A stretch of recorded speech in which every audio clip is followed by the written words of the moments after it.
So good morning, everyone. First of all, thanks for your presence. What we are going to go through here is, I would say, by no means is like what it's a blueprint of how things should be done. I think that there are many, many different ways of how to do the things. Is the way that we found there to do the things in order to improve our risk mitigation and support the GP orchestration. And hopefully, I think that you guys can get some insights there that can be applied on your day-to-day as well. Okay. So starting, it's a very, I would say, streamlined presentation, straight direct there. Problem statement, what it's our a landscape scenario there that you may face there, usually on a FMCG company, and what it's the value generation that we see on this. So first of all, I think that this is no news to anyone. We see this across different industries and business. No, amount of information that we ask, that we require there to run our business, it's just increasing day by day. No, every day someone comes up with, okay, we need this new KPI, we need this new data set, we need to have this, we need to have that. And with this, things are becoming more complex and taking more time, which leads most of the times, no, to a not that well quality of the output. And I would say that you guys probably faced situations where someone comes and asks for something and you just think, okay, why? What they are going to do with this? Like if, let's say you are the SME on that area and you know that, okay, this is a nice to have, this really doesn't drive or move the needle, or it's not a decision-making point. Why people are asking this? Why I'm spending my time and energy on things that is just a nice to have? It's not game changer. No. One example of this is like when we look at a procurement organization. No, when you have like a sourcing manager, for example, spending like endless hours there reconciling price change variances, volume impact, mix impact. We ask, okay, we need to receive this data in this format on this way, and usually we don't receive in this way on this format. There is a lot of back and forth with the different functions, procurement, manufacturing, make, deliver, and so on. No. What was the solution that we proposed there? No, we move the ways that we operate there into a contract-centric approach, focus it on the output and not exactly on the process by itself. No, usually we were facing a challenge there that it was, okay, the process is this. We need to follow the process. And people were not doing that step back to understand, okay, is the process, the way that it's designed today, the right design? And usually you heard, oh, but this is the landscape. That's how we operate. That's our North Star. I say, guys, like sometimes we need to, do a fine tuning there, or we need to completely disrupt the way that we work if we want to start achieving different results, right? And the other part there, it was like, okay, how we collect the information from our different functions there. There are, I would say, on the shelf market solutions that you can use this. If you run on a single ERP across the whole organization, things are more easy. But when you are on, let's say, on a business or a company where they are constantly acquiring new business, this becomes, I would say, a nightmare, no? Because on this company that we acquired, they use this setup. On this, they use this other setup, and this a completely different setup. So like how you can focus on what really matters, collect what really moves the needle there on a way that it's not that costly as a standard solution there, that provides flexibility there. I would say many of you already may face situations where you find a solution, you find an external partner that like can really provide things that are useful for you or for the organization there, but this is not on, or your digital transformation landscape, or this is not like a solution that it's like approved by our IT function, for example. So how we can reduce as well the dependency and reduce a bit of the overload there on IT, but also have something that is scalable, that can allow you to reduce time that you put in things like calculation of all your purchase price variances, and can provide a holistic, I would say, insight there of the data driven there to the business. What are the results that we seen so far there?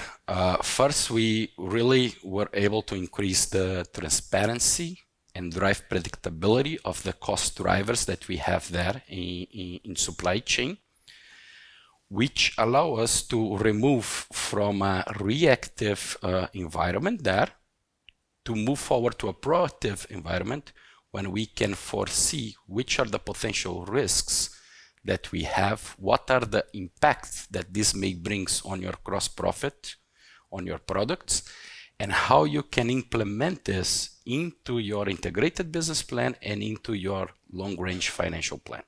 Okay. Second piece is like how you can interlink all of this with the different functions there from the company. We all talk about like we need to move away from the silo environment. We need to build up more like cross-function collaboration. But I truly believe, and this is based on my experience there, that things only move forward when you are able to share as well with the other functions how you can help them. What is the value that the activities that you are doing there bring on their side as well. This is like being very transparent here. If you're not able to address this, if you're not able to frame this to them, pretty much you're not going to have too much engagement from their side, And how you can really look at identification of the potential risks from cross-function at early stage, Once things already happen, then we move into the firefighting mode, which is, I would say, still majority of the time. But gladly, this is something that we are being able to shift away and move more and more into the planning there and identifying risks. And then when the risk come or when the problem arrives, you already have a solution in mind and you already know how to address it. Okay. So here pretty much we are talking about like a general, I would say, landscape of a FMCG company or a consumer healthcare business company, And why we started this with procurement there. When we look at our cost of goods sold there into our COGS, you have, I would say, between 50-70 there, it's your RPM there, raw materials and packaging materials, and the balance goes into your conversion, labor, and energy. And what we can do on what it's our internal cost drivers, which is, I would say, mainly driven by labor, energy, how much it runs to we run a plant, what it's like the overhead allocation that we have. This is one thing. But the biggest part there comes from the external environment, which I would say, ways of interactions there, or the extent of how much we can influence is a little bit more limited, and as well the risk associated to this. Therefore, the reason why we need to put more effort into this. By that, the proposal was to change the ways of working, moving to a contract-centered approach there. So we don't buy, I would say, things on spot, right? We have contracts in place there. We know which suppliers are there, from where we are buying to when we are buying, what is the price that was negotiated, what are the contract clauses, do we have like price triggers, do we have clawback clauses, what is there in place. And usually this was something that it was either on the personal email of each of the buyers or in someone's desktop, no? And with the turnover that you usually see there in the organization, every time that you were seeing a new person joining a category there, so let's say bottles or labels, or on the chemical space like silicons, mineral oils, whatever there was a lot of knowledge that was being lost and a lot of history that it was not there in place. So what we did it there, it was to build a central data repository based on bless you, based on SQL, which you can have read and write capabilities, right? And within this database there, we built it up all our main suppliers. So you also need to rationalize that and see what matters. No, so for example, we have, I would say, on the direct material space, there are more than 4,000 suppliers. Okay, but when you start looking from categorization of the suppliers, 400 suppliers drives like 80% of our spend. So okay, I have 10% where I really need to focus on the tail. If the bandwidth allows, we can spend time. No, so really linking all of this information, price triggers, what it was negotiation, what are the cost composition that we have there, with should cost analysis there, and with the commodity market evolution, we could start predicting how much it will be our cost, or how most likely it will be our cost in the near future and on an average time there. No. Second piece there, it was like to make the link of this central contract data repository with our bill of materials. So pretty much understanding, okay, on this brand, I have this finished goods in my portfolio. What if I have a disruption on a supplier? What if I have a shortage there? What if they come with unforeseen price increases? What this will represent into my portfolio, no? And making the link as well with external market indexes to understand our labor and energy there. So for example, we know that we may have like labor union agreements coming this month, that month. We know based on our energy contracts when they are going to expire, what it's the forecast that we may expect to see on the price level, and what it will be this impact into our finished goods there.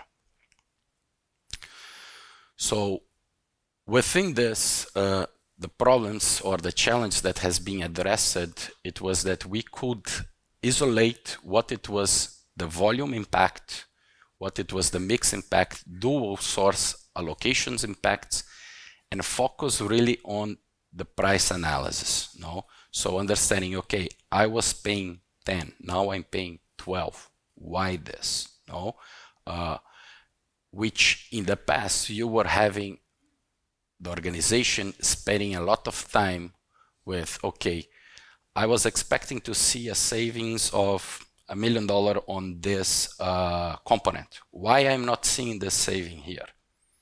Okay, what happened with my volume? Where is my price? Are the price being like, are the suppliers invoicing us exactly as per the price that was agreed? Like, this may sound like something really, really simple, but believe me, it happens quite a lot. I would say that you have a negotiation, you agreed on a specific payment terms, you agreed on a specific price to start being implemented as day X, Y, and Z. And 1 month later, 2 months later, sometimes 6 months later, you don't see.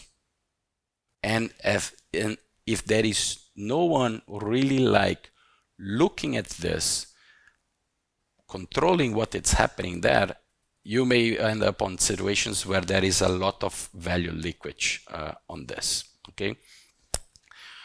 By linking all of this as well with the should costs there and with the commodity market evolution there, we move it into a different way of measuring our performance there, which it was not based on what it was our previous year price, what it was our budget. You can be performing like very, very well versus your business plan. But what if your business plan was based on, I would say, not that fair market price data, for example? So putting a practical example here, if I was paying, let's say, 14 cents on a bottle, a plastic, let's say, PET bottle, and I started paying 13 cents. Okay, I'm doing better than the business plan. But what if the market price, the fair market price for this was supposed to be like 10 cents? Well, then, so sorry to say, you may be looking very well on your books, on your business plan, but when you look at your competitive advantage with the market, you're lacking behind.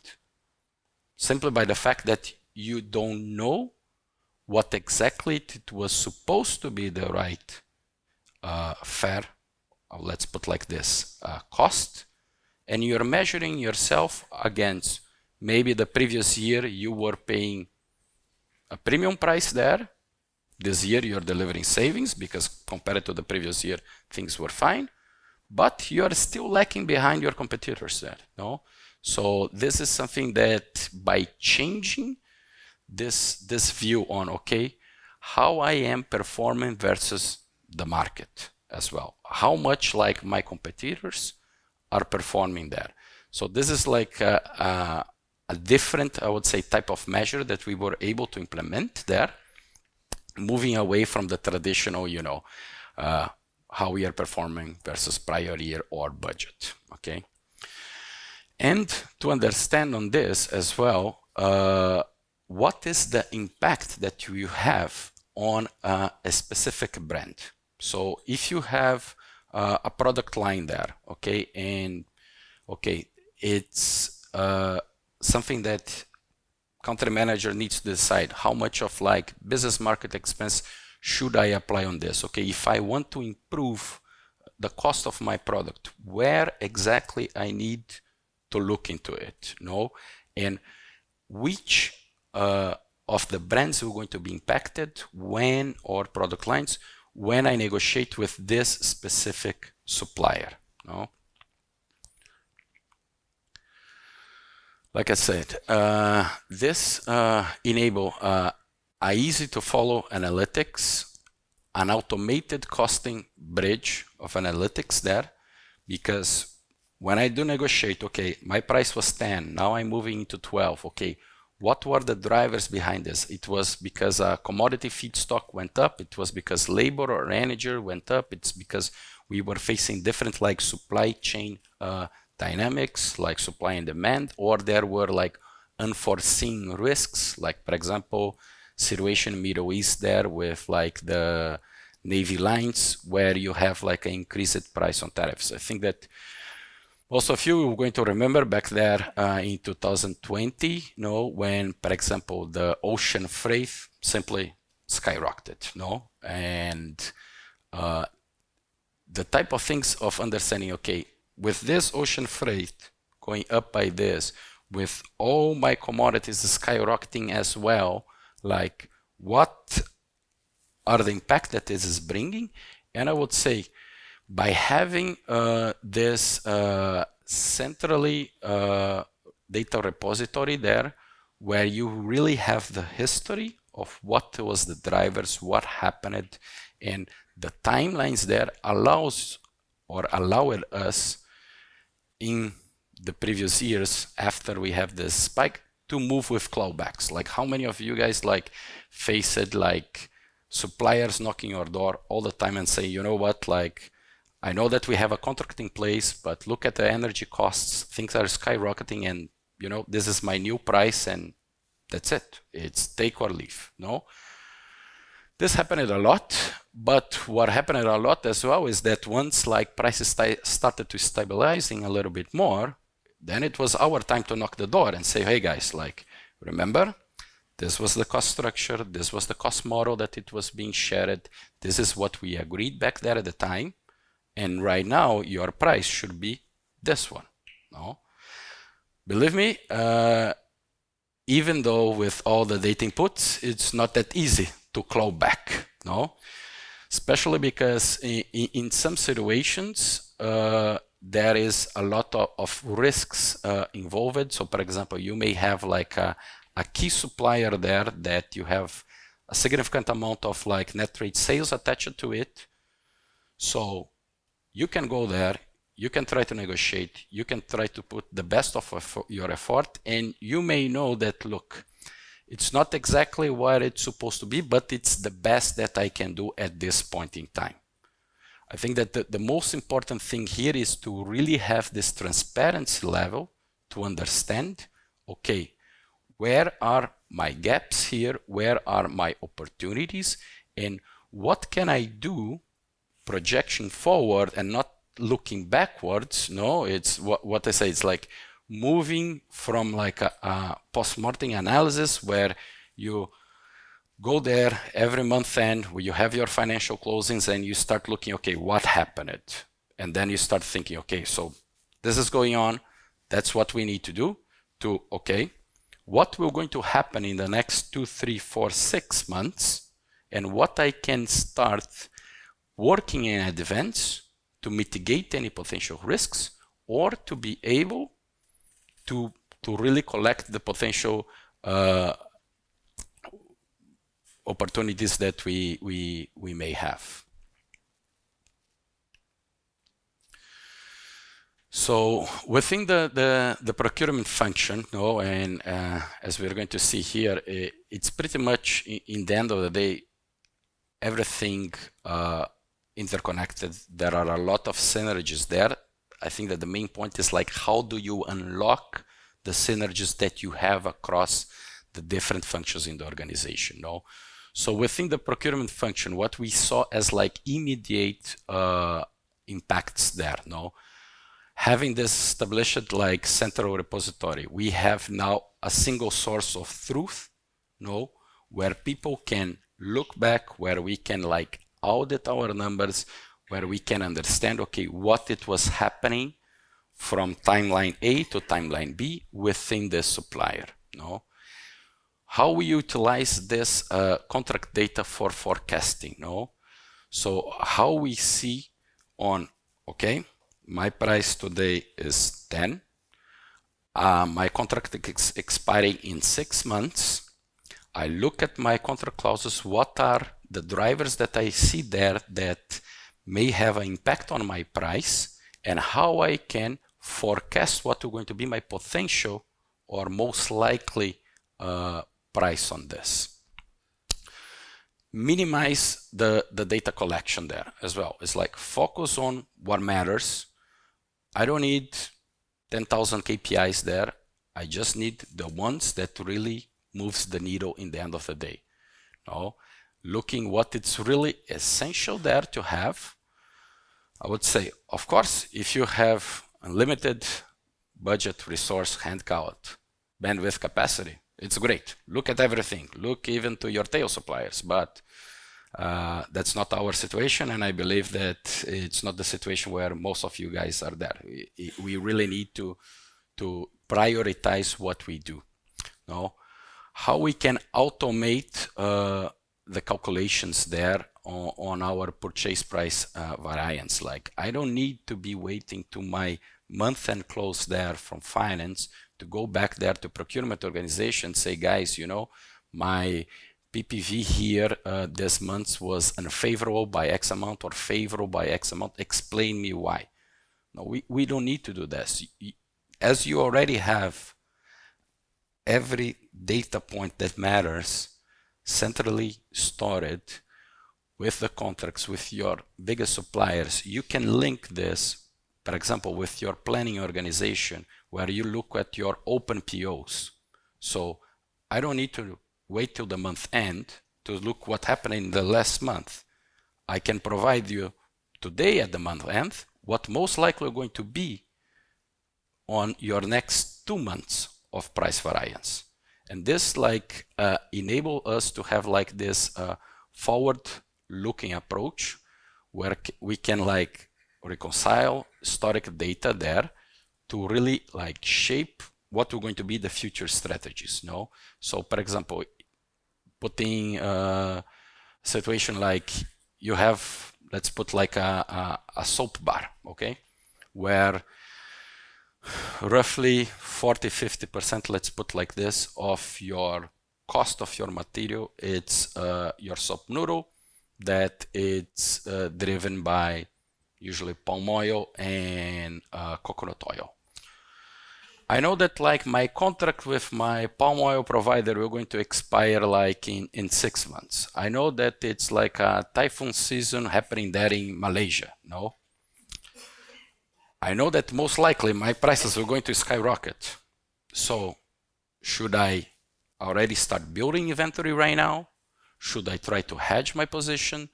Should I try to already close, enter into an agreement to close my price, do a locked price for the next 6 months? Like this allows us to bring different options to the table there to understand what is the trade-off that we need to do, no?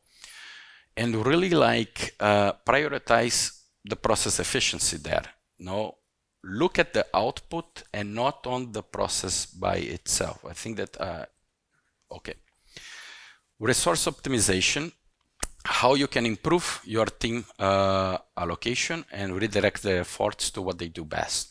And now when we talk about what is the impact that this brings into the other supply chain and functions in the company, it's like one, how you can leverage your forward-looking negotiation, how you can smart purchase. So if I know that like those materials or components, I have a predictability of price increase, should I build inventory, how I can enhance free cash flow by this, by understanding what should I buy, how much should I buy, and when should I buy, how you can equip your commercial team with compelling stories there for price action communications.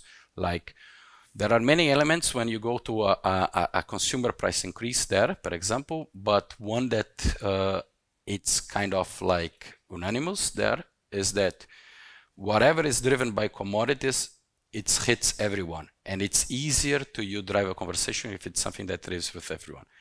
How you look at your net rate sales, understanding your second tier suppliers' vulnerability. So I know my main suppliers, I know what it's going to be my second tier suppliers there, how much of risk I have on this, how you can enable buy versus make, and in the end of the day, how you can support brand margin enhancements, no? So in the end, what we have, the time allocation that you usually have there on the organization, you can shift from operationals or not that value added to time that can be focused in other activities that drives more value, no? Pretty much this.